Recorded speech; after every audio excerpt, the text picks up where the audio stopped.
Hello दोस्तों, टैक्साज in biology में आप सभी का स्वागत है। और शुरू करते हैं हम लोग आज का प्रैक्टिस सेट। आज के प्रैक्टिस सेट में भी 10 क्वेश्चंस है और ये 10 क्वेश्चंस आपके एनसीईआरटी से हैं। तो अगर आप एनसीईआरटी अच्छे से पढ़ाई कर रहे हैं तो ये 10 क्वेश्चंस आपसे बिल्कुल बनने चाहिए। चलिए शुरू करते हैं। पहला question, chemiosmotic theory of ATP synthesis in the chloroplast and mitochondria is based on. Chemiosmotic theory of ATP synthesis in the chloroplast and mitochondria is based on option A, membrane potential, option B, proton gradient, option C, accumulation of sodium ion, option D, accumulation of potassium ion. जल्दी से बताइए इस question का सही जवाब क्या होगा।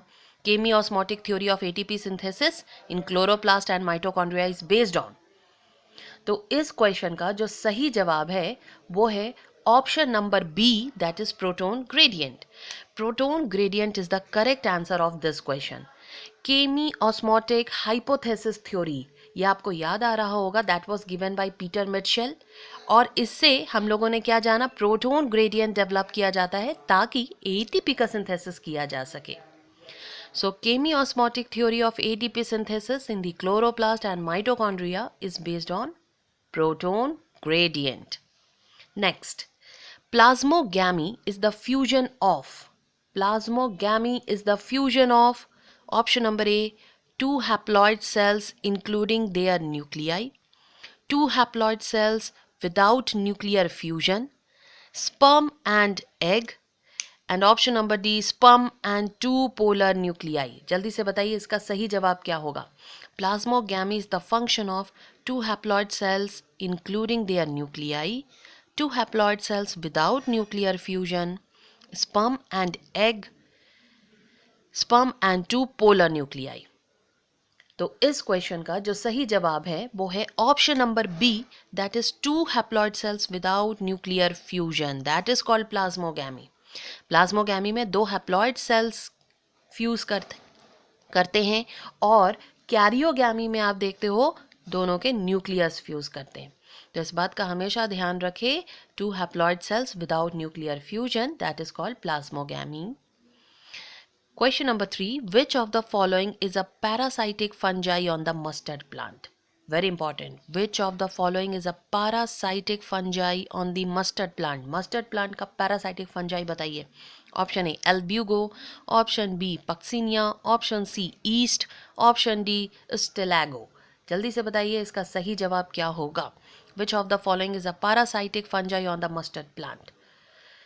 इस क्वेश्चन का जो सही जवाब है वो है option number A, that is Albugo. Albugo is a parasitic fungi on the mustard plant. Puccinia, that causes rust on wheat. Yeast is a unicellular fungi and Ustilago causes smut disease. So ये एकदम याद रखिए आप कि mustard plant में albugo is the parasitic fungi. All questions are from NCERT. So अगर आपका ये प्रैक्टिस सेट अच्छे से जा रहा है, यानी कि इस प्रैक्टिस सेट में आप अगर अच्छा कर रहे हो तो समझ जाइए कि एनसीईआरटी आप अच्छे से पढ़ रहे हो. Next question, question number 4, which of the following is not a viral disease. इनमें से कौन वायरल डिजीज नहीं है. Which of the following is not a viral disease. AIDS and mumps, small pox and herpes, influenza, D cholera. जल्दी से बताइए कि सही जवाब क्या होगा. AIDS and mumps, small pox and herpes, influenza, cholera. तो इस क्वेश्चन का जवाब क्या होगा. इसका है answer D, that is cholera. Cholera is a bacterial disease, it is not a viral disease. Okay, vibrio cholerae, इस बैक्टीरिया से कोलेरा होता है. चलिए नेक्स्ट क्वेश्चन नंबर 5, लैमिनेरिया जिसे हम लोग कैल्प भी बोलते हैं एंड फ्यूकस जिसे हम लोग रॉक वीड भी कहते हैं. Laminaria, kelp and fucus, rock weed are examples of. Option A, green algae. Option B, brown algae. Option C, red algae. Option D, golden brown algae. जल्दी से बताइए. Laminaria and fucus are examples of green algae, brown algae, red algae और golden brown algae. तो इस question का जो सही जवाब है वो है option number B, that is brown algae. So always remember, laminaria and fucus are very good examples of brown algae. इस क्वेश्चंस में आप देखेंगे कि जितने भी एल्गी हैं उन सब के एग्जाम्पल्स एनसीईआरटी से आप ज़रूर लर्न रखें, ताकि इस टाइप का अगर क्वेश्चन आए तो आपका बिल्कुल भी गलत ना हो. Question number 6. Most abundant protein in human body is. Most abundant protein in human body is. Option A collagen, option B myosin, option C actin, option D albumin. The most abundant protein in human body is collagen, myosin, actin और albumin. जल्दी से बताइए इसका सही जवाब क्या होगा. तो इस क्वेश्चन का जो सही आंसर है that is option number A, collagen. तो most abundant protein in human body is collagen. But अगर आपसे पूछ दिया जाए most abundant protein in the whole biosphere is rubisco. बिल्कुल याद रखें ये क्वेश्चंस. चलिए नेक्स्ट हम लोग देखेंगे क्वेश्चन नंबर 7 क्या पूछ रहा है. The ability of plant to follow different pathway and produce different structures in response to environment and phases of life is termed as. Option A elasticity, option B growth efficiency, option C plasticity, option D heterophily. क्या देख रहे हैं आप. The ability of plant to follow different pathway and produce different structure in response to environment and phases of life is termed as.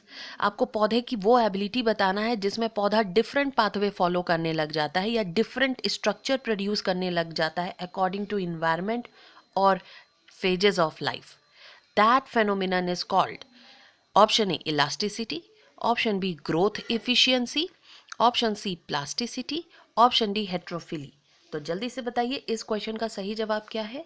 तो इस question का जो correct answer है वो है option number C, that is plasticity. Yes.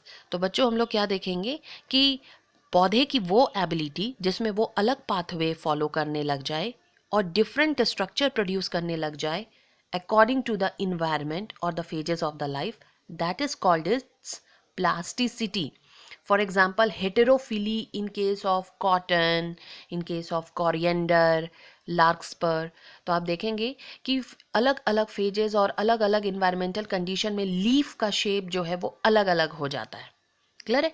तो that phenomenon is called plasticity. Next question number 8. A good source of lipase is. आपको बताना है good source of lipase is. Option A saliva, option B gastric juice, option C bile, option D pancreatic juice. तो आपको बताना है कि lipase का अच्छा सोर्स इनमें से कौन सा है. Saliva, gastric juice, bile, pancreatic juice. तो इस क्वेश्चन का जो सही आंसर है वो है option number D, that is pancreatic juice. बिल्कुल इस बात को लर्न रखें, lipase enzyme is abundantly found in pancreatic juice. Very few or amount of lipase enzyme is secreted in gastric juice. So good source is pancreatic juice. Saliva, no lipase enzyme, only salivary amylase. Bile juice which is secreted from liver does not contain any enzyme. तो bile तो यहाँ होगा ही नहीं. Bile juice भले ही help करता है lipase enzyme को efficiently work करने में because it helps in emulsification of the fat, but इस बात का हमेशा याद रखिए bile does not contain any enzyme, any digestive enzyme. Okay question number 9. Lymph is modified blood that contains. Lymph is a modified blood that contains. Option number A RBC and WBC, option number B RBC, WBC and protein, option C WBC and all protein, and option number D all contents of blood except RBC and certain protein. एक बार फिर से मैं पढ़ दूं options. RBC and WBC. lymph contains what? RBC and WBC, RBC, WBC and protein, WBC and all protein, all contents of blood except RBC and certain proteins. तो ये question बहुत ही आसान है. lymph is modified blood that contains इस question का जो सही जवाब है वो है option number D, that is all content of blood. Blood के सारे कंटेंट सिवाय आरबीसी और कुछ प्रोटीन को छोड़कर। तो लिम्फ एक मॉडिफाइड ब्लड है जिसमें ब्लड के सारे कंटेंट मौजूद होते हैं सिवाय आरबीसी के और कुछ प्रोटीन। चलिए नेक्स्ट आ जाते हैं क्वेश्चन नंबर 10 और देखते हैं क्वेश्चन नंबर 10 आप लोगों का सही होता है या नहीं। Which muscle protein acts as ATPase?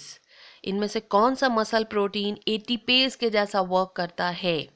Option A actin, option B troponin, option C myosin, option D tropomyosin.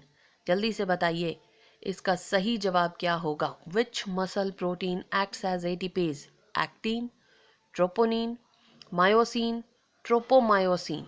तो इस क्वेश्चन का जो सही जवाब है वो है option number C, that is myosin. Myosin protein acts as ATPase.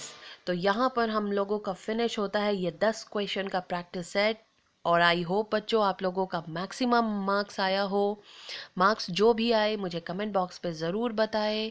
और ये सारे के सारे क्वेश्चंस आप देख रहे हैं एनसीईआरटी के हैं, तो गलत ना करें और जो गलत हो भी रहा है उसको तुरंत पढ़ाई करें।